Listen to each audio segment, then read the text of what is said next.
The Last of Us Part 2. One of the most controversial games ever made. I get the controversy, but I love this game. I've played it a bunch of times and already have the platinum for it on my main account. But today, I'll be getting the platinum for it on my second account. The platinum is a 3 out of 10, taking around 35 hours to complete. It has 26 trophies, including the platinum and excluding the DLC, which I plan to save for another time. The game starts with a small recap of The Last of Us Part 1, with Joel explaining to Tommy how he saved Ellie from the fireflies. Even from the prologue, you can see how beautiful this game is. I played it for the first time the day it came out, and even to this day, I'm impressed. We get a cute scene of Joel teaching Ellie how to play guitar, and then it fast forwards 4 years. Joel is out on patrol with Tommy, and Dina and Ellie, after destroying some kids in a snowball fight, go on their own patrol. Ellie and Joel got in a fight the night before, and she was telling Dina how she was going to invite him to watch a movie so they were not in totally bad terms. We fight a few infected in a supermarket, but then they get caught up on a snowstorm, so they find some shelter for the night. We also play as Abby here, having to kill some infected, eventually being saved by Joel himself. They follow Abby into her home, where all her friends are, and once all her friends find out who Joel is, things get nasty. I am not going to show Joel dying because it is actually disturbing, but let's just say Abby went golfing and Joel was the ball. Anyways, Ellie finds him and she sees Abby killing him and also sees all of her friends who are now Ellie's worst enemies. We go to Joel's funeral and Ellie is ready to get revenge. The first time I played this game, I was so mad. The story really does a great job of making you feel the hatred that Ellie is feeling. I like Abby now, but god, did I hate her before I knew the whole story. I could talk about this game and analyze it for hours on end, but I'm not gonna do that to you. So we will stick with the story. Funeral, Joel's house, and we go with Dina to downtown Seattle to kill these kids. On the way there, we got a trophy for getting 5 trading cards. Trading cards are one of the different collectibles we have to get throughout the game as Ellie. Abby has her own type. Apart from that, we also need journal entries, workbenches, and notes. I also got a trophy for learning a player upgrade.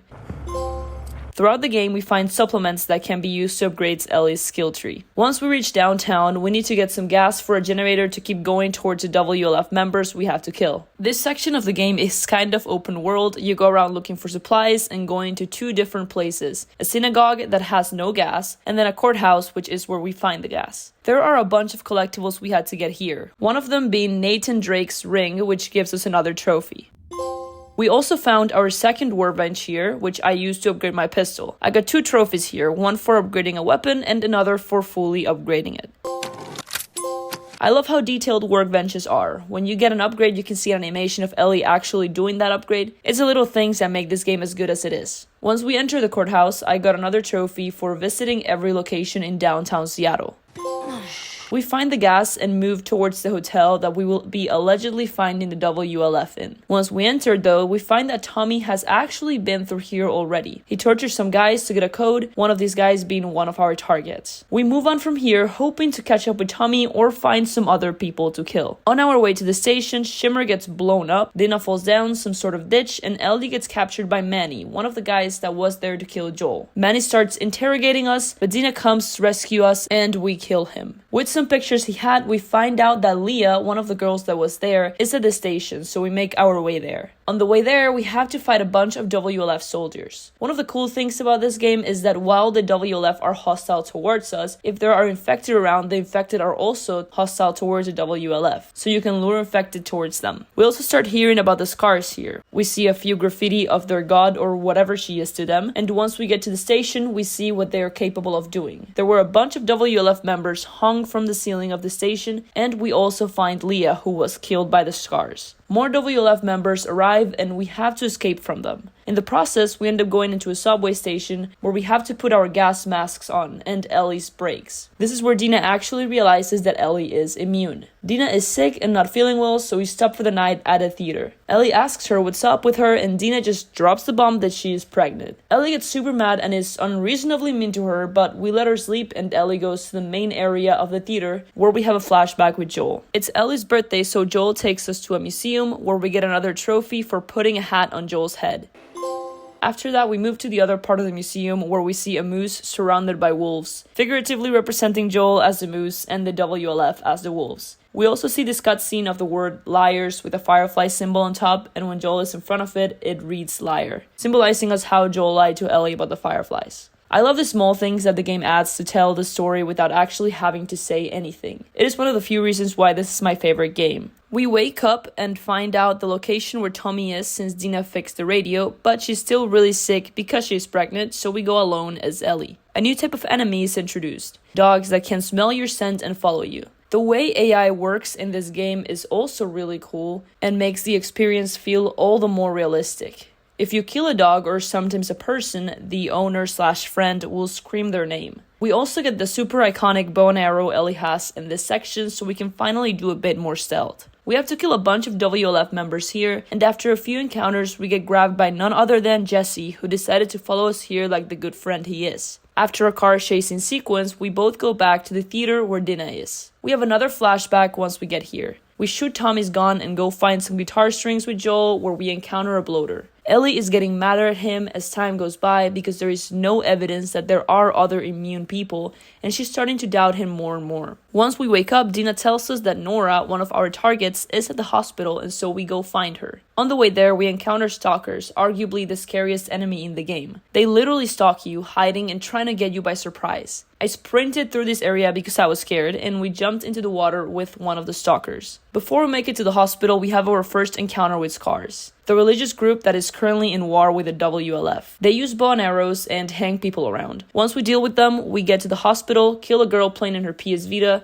and find the one and only Nora. We chase her around, she's Loki the Flash, and once we corner her, she figures out that we are the girl that was immune. Ellie tortures her to find out where Abby is, and we go back to the theater looking super unwell. It's not in her nature to torture people. I mean, at the end of the day, Ellie is a good person being consumed by rage. We have another flashback, this time of Joel telling Ellie the truth, that there is, in fact, no one else that's immune and that he stopped her from becoming the cure. We now start heading towards the aquarium with Jesse to find Tommy. The decision is we are turning back and going home because Dina is getting too sick. But we can't leave Tommy here either, so we go find him. Jesse decides to leave us. We get on a boat, and while I was exploring here, I got a trophy for finding 12 workbenches.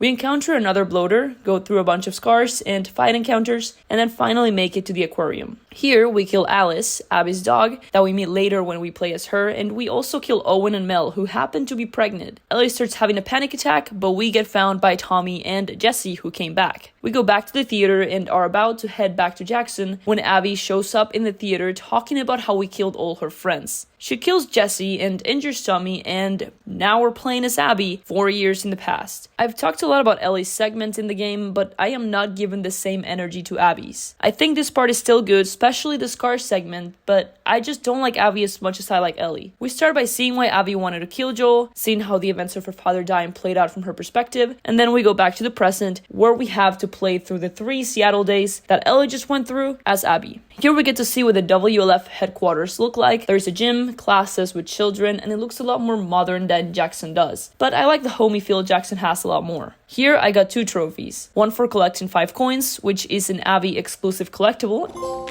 and one for winning against the dude at the shooting range.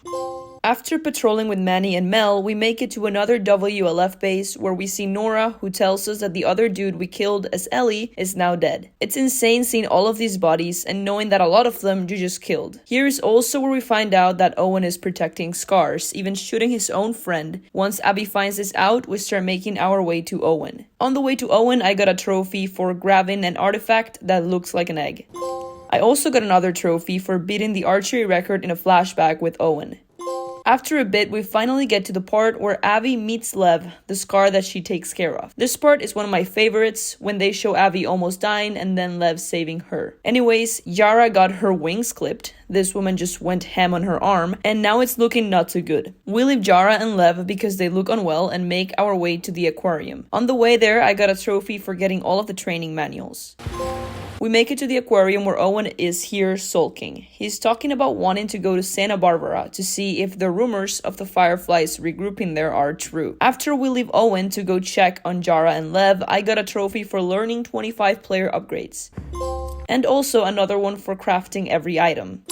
We find our friends and take them back to the aquarium because Jara is clearly not doing well. Once we get there, Mel is also at the aquarium, and since she is a certified doctor, she looks at her arm. Diagnosis is it has to come off. So we go find supplies with Lev to do that. Right before arriving at the hospital, I got a trophy for opening every safe.